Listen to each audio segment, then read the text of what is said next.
how to delete Instagram comments. Hello everybody, welcome back to my channel. This is me, Bisnet, and today I'll guide you on how you can delete comments on your post on Instagram.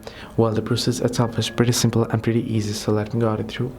Whether you want to delete your comments or whether you want to delete other comments on your post, it's pretty simple. Simply go ahead and open up Insta and then tap on the profile icon at the bottom right corner and head over to your post that you have received the comment on.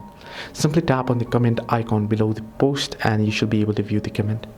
Now you can either hide it from others. This way you don't have to delete it, but it'll just be hidden from any other users.